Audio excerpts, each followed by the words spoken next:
Tu savais que les papillons monarques utilisent une sorte de boussole dans leurs antennes pour se repérer lors de leur migration?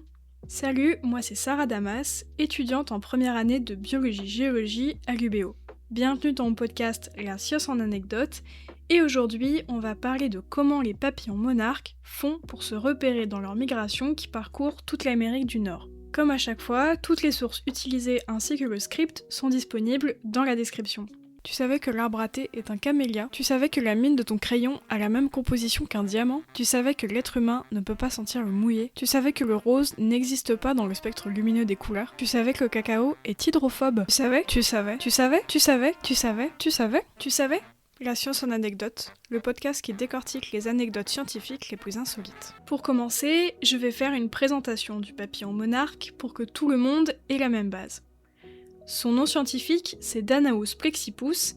Il vit principalement en Amérique du Nord, mais on peut aussi le trouver au Maroc, par exemple. Une fois arrivé à maturité, il fait entre 8,6 et 12,4 cm d'envergure et pèse 0,5 g. Il y a un dimorphisme sexuel à l'âge adulte, c'est-à-dire que les mâles et les femelles ont des différences physiques et ou comportementales. Dans le cas du monarque, les mâles ont les veines des ailes plus minces que les femelles. Leur durée de vie varie beaucoup selon les saisons. En moyenne, c'est entre 2 et 6 semaines, mais en automne-hiver, ils peuvent survivre jusqu'à 7 mois, on verra ça plus tard dans l'épisode. Les papillons monarques utilisent plusieurs stratagèmes pour éloigner les prédateurs. Tout d'abord, les œufs sont pondus sur des feuilles d'asclépiade et les chenilles mangent ensuite ces feuilles. Les asclépiades, aussi appelées milkweed en anglais, contiennent des alcaloïdes et des cardénolides qui rendent les chenilles et les papillons toxiques pour ceux qui voudraient les manger. En effet, les chenilles vont stocker ces toxines auxquelles elles sont résistantes, mais potentiellement mortelles pour d'autres animaux. En gros, ces toxines, elles vont bloquer les pompes potassium-sodium. Ces pompes, elles maintiennent un équilibre des ions potassium et sodium dans le corps, et cet équilibre, il est essentiel, parce que par exemple, c'est la différence de concentration en ions entre l'intérieur et l'extérieur des neurones qui permet au message nerveux de circuler. Un ion, c'est comme un atome qui a un ou plusieurs électrons, en plus ou en moins. Dans le cas de l'ion potassium K+, l'atome de potassium a un électron en moins par exemple. Tout ça pour dire que si un animal mange une chenille ou un papillon monarque, cela peut lui provoquer des problèmes au niveau nerveux et au niveau musculaire également. Ces toxines protègent aussi les monarques des parasites, notamment Ophriocistis electrocira, qui s'apparente aux parasites responsables du paludisme chez les humains. Il a été observé que les mères papillons infectés par ce parasite vont pondre leurs œufs sur des asclépiades qui possèdent plus d'alcaloïdes et de cardénolides pour que leur progéniture puisse éliminer ou en tout cas tolérer plus longtemps le parasite avec lequel ils sont nés. Bon, malgré cette protection, il est quand même mangé par certaines espèces de guêpes, oiseaux, mammifères, etc.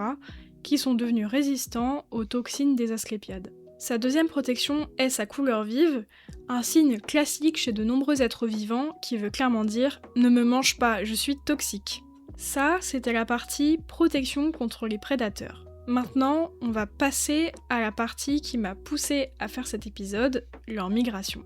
Mais déjà, pourquoi ils migrent ? C'est une question à laquelle on cherche encore une réponse précise, mais cela pourrait tout simplement être pour survivre à l'hiver. Certaines espèces de papillons utilisent d'autres stratagèmes, comme l'hibernation par exemple. Le monarque, lui, a développé des capacités exceptionnelles pour parcourir plus de 4500 km à travers toute l'Amérique du Nord.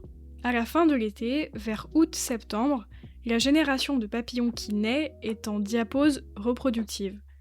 C'est-à-dire qu'ils ne peuvent pas se reproduire, leurs organes reproductifs ne se sont pas développés suite à une baisse de certaines hormones. Cela leur permet de conserver leur énergie et de vivre donc plus longtemps, comme je l'ai dit précédemment, jusqu'à 7 mois. Ils parcourent entre 80 et 120 km par jour et leur migration dure de 8 à 10 semaines. D'ailleurs, ce n'est qu'en 1975 qu'est découvert l'emplacement où se réfugient les monarques pour passer l'hiver. Pendant près de 40 ans, Fred et Nora Urquhart ont marqué les papillons et essayé de tracer leur itinéraire de migration. Enfin, C'est le 9 janvier 1975 qu'un autre couple de naturalistes travaillant au Mexique localise le refuge de ces dizaines de millions de papillons orange et noirs dans les forêts de pins de l'état de Michoacán, au sud du Mexique. Ces zones sont désormais protégées et appartiennent au patrimoine mondial de l'UNESCO. Une fois arrivés à destination, les papillons entrent en sorte d'hibernation et leurs organes reproducteurs se développent au printemps, où ils engendrent la nouvelle génération qui est prête à repartir vers le nord. Pour le retour, ce sont 4 générations qui se succèdent afin de retourner au nord des États-Unis ou au Canada. C'est la 4e génération qui sera chargée de repartir dans l'autre sens, et ainsi de suite. Mais du coup, après avoir dit tout ça, vous vous demandez sûrement, mais comment ils font pour se repérer ? Parce que je suis sûre et certaine que ni vous ni moi ne serions capables de parcourir 4500 km à travers l'Amérique du Nord sans GPS. Même après plusieurs dizaines d'années de recherche, ça reste encore assez énigmatique, mais il y a quand même 2 outils qui permettent aux monarques de se diriger. Je préviens tout de suite que j'ai eu énormément de mal à comprendre ces études, donc si je vulgarise mal ou si je fais des erreurs, je fais de mon mieux et n'hésitez pas à apporter des précisions en commentaire. Tout d'abord, les monarques possèdent 2 horloges circadiennes. Une horloge circadienne, énormément d'organismes la possèdent.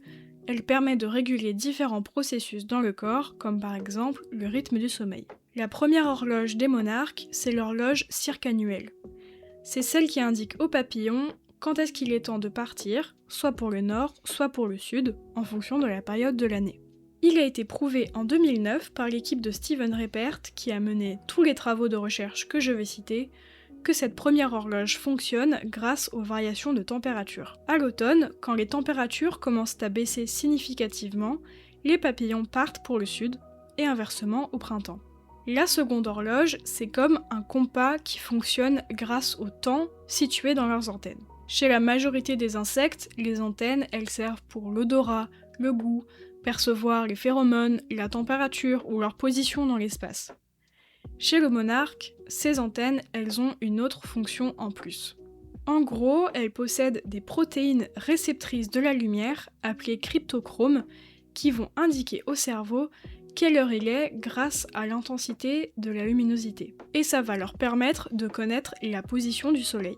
Par exemple, vous êtes un papillon monarque qui devait vous diriger vers le sud-ouest. On est le matin, le soleil se lève à l'est, donc il est à gauche de vous. Vous savez donc que vous devez voler à droite du soleil. Par contre, si cette fois vous volez en fin d'après-midi, le soleil est cette fois à droite de vous. Donc, vous devez voler à gauche du soleil.